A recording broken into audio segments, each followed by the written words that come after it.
editor's job used to only be the cut, the trim, the timing, but that's only like half of the job now. Editors carry a lot.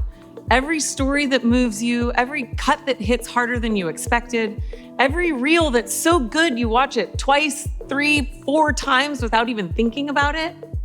And for a lot of you, you're not just editing. You shot it, you produced it, you're going to color it, mix it, and upload it. The whole thing, start to finish. That kind of responsibility deserves tools that are actually built for it. For a long time, getting serious about color meant leaving your edit, jumping to a different app, a different headspace, and we kept watching editors either hand it off or fight through tools that were never really built for them in the first place. We knew something had to change.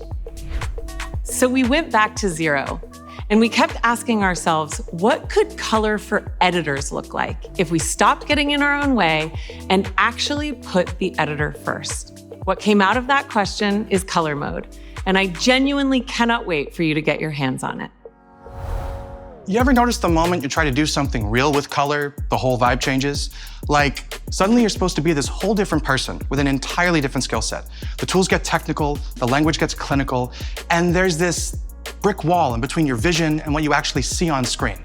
It feels impossible, and that sucks. And for years, your only options were either guessing your way through the process or to go get a doctorate in color, spending thousands of hours training in apps that were designed for full-time specialists, leaving your edit behind. But let's say the quiet part out loud. An entire generation of editors just accepted that as a fact about ourselves. I'm not a color person. We've all heard it 1,000 times. But you are a color person. You just never had the tools to turn all that noise into a razor-sharp signal. Until now. Some of you who already learned every hard system out there, you might look at this and think, this isn't deep enough for me. I get it. When craft lives inside of complexity for long enough, tools that feel approachable can seem like a limitation. But what if all the depth is still there? Every bit of it. And the tools just finally got out of your way. If we smash that brick wall between the vision in your head and what you actually see on screen, do you still really need the old way of doing things? That's color mode. We set out to design a system that the most advanced editors in the world could lose themselves in. And for the folks who keep telling themselves, I don't understand color, we wanted to build tools that help you realize what you are actually capable of. Because you are capable of so much more than you imagine. But it's one thing to hear it from us, it's another thing to hear it from a real user. So we actually have the famous Matt Johnson here with us today. How you doing, Matt? So good to see you. Good to see you. Take a seat. Let's check out color mode. Matt, you are an editor, you are a creator. What is your relationship with color grading? It's complicated. It's something that I do, but I don't always feel like an expert in it because I'm not a colorist, I'm an editor. Today, you were gonna take it for a spin. So here's the mouse. Oh. There you go. Oh. Now go up right there, next to edit. You're in color mode. Oh, this is interesting. Right? Timeline's now vertical. And it is called the clip grid. There's a lot going on here, and I'm also noticing no sliders like I would normally see in Premiere, which is very exciting. Oh, we got scopes popping up right away? Think of it as a heads-up display, not just scopes, because what you're seeing are the video scopes, the numeric information of the tool you're actually editing, and also this real-time animated feedback, these overlays. They let you understand what you're doing as you actually do it. So you notice, you go up and down, you got contrast. You move left and right, you got the pivot of that contrast. Most of these tools are bidirectional, right? 2 gestures, 2 tools, 1 control. And as soon as you click off of contrast, the HUD goes away. That's actually really simple. So how do you feel about color grading 1 clip at a time? I really hate it, and I do it far more often than I probably should be. These are operations, so you can color grade at the clip level, at a custom group level, or at the sequence level. So you'll notice you're color grading every single clip in the sequence at the same time. It's a big time saver. I'm not having to copy and paste Lumetri effect between every single one of my clips. Have you ever copied and pasted like a ton of Lumetri attributes and accidentally ended up with like deep fried video, like 6 or 7 Lumetri effects on one clip? So many more times than I can count, yes, absolutely. So dumb. I do love the amount of clips that I'm able to see. It's really nice. Do you use LUTs? I use LUTs every day, love LUTs, but I do feel like they have limitations because every single clip's gonna be different. The thing that sucks about LUTs is that they are hard filters. It's very true. It's not fun. No. You're spending most of your time like solving really Just fixing things that are broken. Exactly. Styles are collections of modules, pre-made collections of modules that have already been color graded for you. You can take them as they are, like a LUT, or you can dive deep and customize them. It looks simple initially, but you can add some complexity there in a good way. What Contrast Kit does is it allows you to make very subtle, advanced film density contrast moves. And as a colorist, this is something that took me personally like 5 or 6 years to learn how to do. Now, every video editor in the world can do that by simply moving their mouse up, down, left, and right. So I can go in here and I can choose a different film negative in a ton of different styles. That's crazy. The idea behind I want to build a bleach bypass look, you should be able to build that from scratch yourself. Absolutely. And if this is possible, especially for beginners to be able to do quickly, game changer. You have a creative idea and you're like, oh, this looks really great, except for the shadows.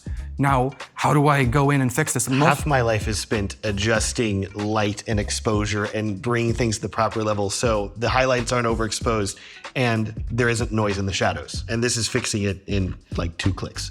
And that's already so intuitive. You're just telling me to do it. And I'm like, oh, I just click over here and I know I drag up and down or left and right and it's gonna do it. So easy. You got your object mask. Popping out really good. That is so quick. We've been jamming on this for like 3 to 5 minutes right now.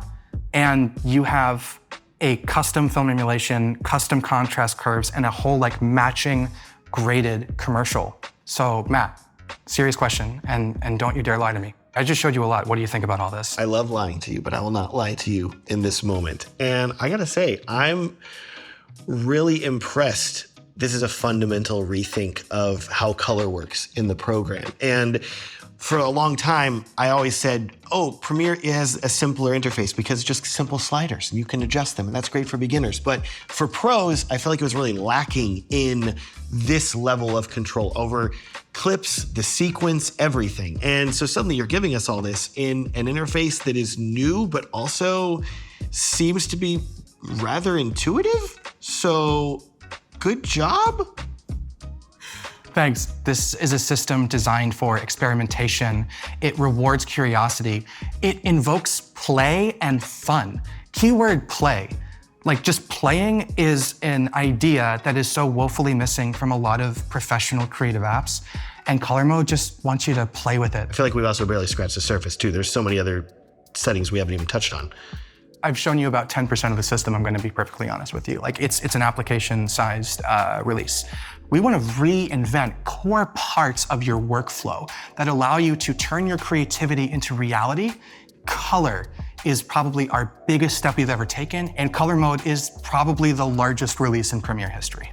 I'm really excited about being able to dial in more complex looks and whatever future modules you may be adding as well, because I feel like there's a lot of expandability here and it's super cool. Dude, thank you for coming here, hanging out with us, checking out color mode. This has been like one of my favorite days in a long time. It's been a lot of fun. This is really impressive. Color mode wasn't built in isolation. It was built with hundreds of editors over 3 years across 3 continents. Through private beta sessions, community summits, we continue to shape the future of Premiere hand in hand with video editing communities. Every decision in this system came from watching editors work and asking what was actually getting in their way. Color mode is not an update. It is a reset, a foundational investment Adobe is making in Premiere and in the editor's craft. This is just the beginning of color mode. More modules, more styles, deeper partnerships with the control surfaces and professional monitors you already rely on are on the way. This system is designed to grow with you and with the craft for years to come. Color mode is available now in Premiere Beta. Go make something.